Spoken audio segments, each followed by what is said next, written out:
Hey, what's up, everyone? My name's Lionel. I'm your host for L2 Productions, and you are watching I Watch You Watch. We are covering Basketball Wives Orlando. This is season 1, episode 10. I appreciate everyone for coming to my channel. Please like and share this video, subscribe to my channel, and also leave your comments. This episode, I didn't write anything down. I committed a lot to my memory. There are some things that I'll probably hone in on that I'm seeing unravel, and hopefully you guys see unravel. One thing I do hate that's going on in this episode, and hopefully the ladies can fix it, is Morgan and Danny, because I love them together, and I think that they have been genuine friends until today, until this episode, So, anyways, we start off with Megan. Megan is ready to find peace, so she has someone do Reiki. I only heard of people doing this. I saw it once off of Mathis, Family Matters. That's Judge Mathis and his family. The youngest child, Amir, he did it, but it's a way to, I guess, cleanse your spirit and also find a deeper meaning of something in your life or whatever. So she's ready to just kind of wash the negative stuff that has happened with her mom. Of course, she did let us know again that her grandparents raised her. Her mom got pregnant pretty young.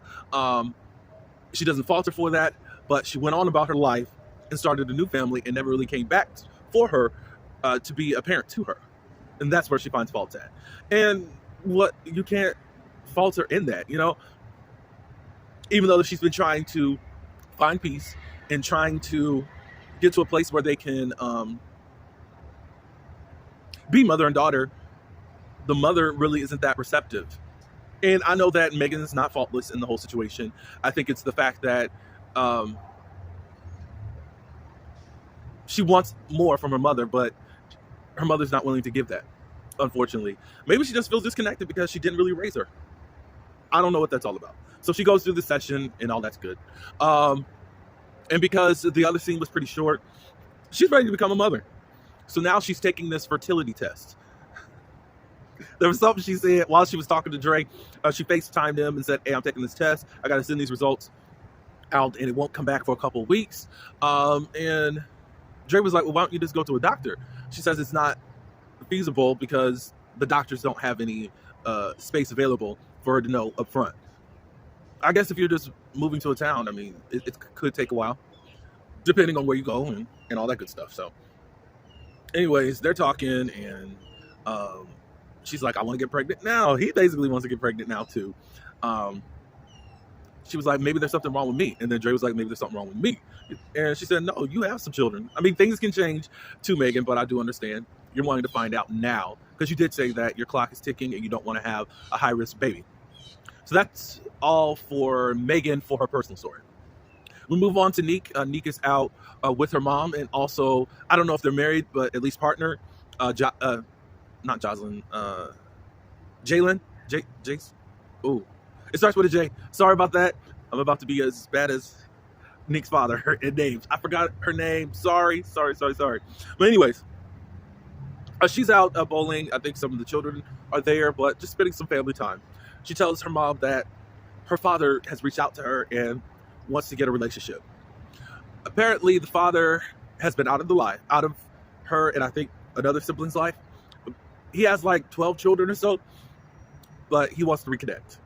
Of course, the mom was just saying, okay, do it. Just be careful and see what happens and all that good stuff. Neek does it. She meets with her father, and you can tell that he's quite lost.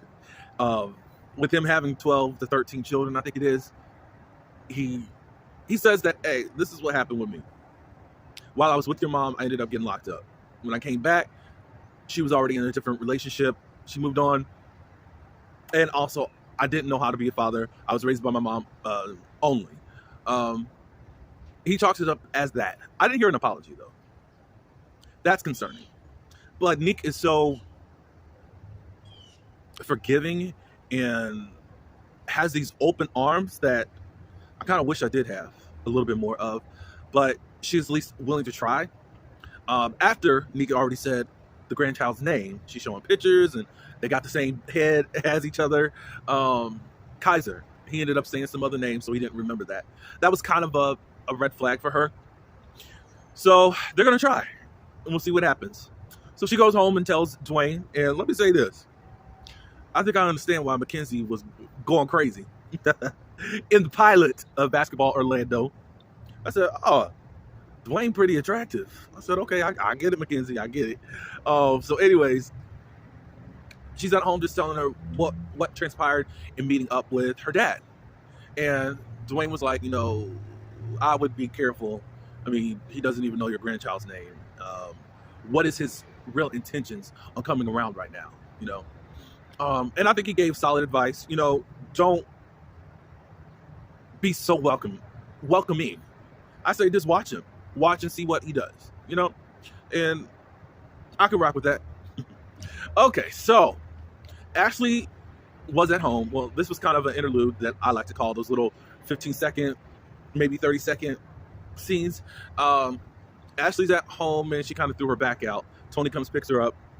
So she decides, let me get a wellness day for the girls. So she's bringing some businesses around in the area, and just for a day of relaxation and wellness for the girls. And she's invited everyone. So the day of this wellness event, everyone is present and accounted for. Morgan actually shows up, and I guess she's just going to put on her basketball housewife face. I'm going to be cordial, and I don't think that they spoke. At least it wasn't seen on camera from us. Things are weird between her and Danny. We find out that Morgan has been ignoring Danny's calls and messages when she found out that she was dealing with Ashley on the side. She says, I don't mind if it's here and there, but it was like you're showing up for everything with Ashley, and she doesn't think it's cool. And I'm just going to say this right off the bat. Morgan, I love you, but I don't think that you're being reasonable right now. I do understand the headspace that you're in right now. I understand that you are really dealing with a lot. Stress, mental stuff going on. But I think you're being unfair to Danny at this point. And from what we've seen, Danny has not done anything shady towards you. But we'll get into it a little bit more with you. So she's talking with Lindsay. Her and Danny give this hug, and then Morgan just goes back into conversation and ignores Danny. It was pretty awkward. I was like, oh, Lord, please let's not go down this path. I guess if we want to mention Lindsay, right now she's not sleeping at night. Morgan's giving her advice that she's got to sleep on her side. You got to get one of those pregnancy pillows, whatever all that means. I've never been pregnant, so I don't know. So as the wellness thing is going on, they got little booths around with businesses. Nikki says, have you talked to Megan? Have you talked to Ashley yet? No. So Nikki tries to start up a conversation with Ashley to bring Megan over. And Megan just asked, what's up with you criticizing my event, saying it's all disgusting and all that. And Ashley, then we get the flashback, and Ashley's like, no, I was just saying it was disgusting that there's a guy who is supposed to be your friend's ex is up there talking about his sex life. I think that that's so inappropriate. Megan ends up saying, well, you're sitting up here criticizing my stuff. I'm hearing that you got a brothel, that you and your husband have this brothel that goes on at your home. And then Ashley's like, what? Oh, I just said that your stuff was just disgusting, and you're up here talking about my household.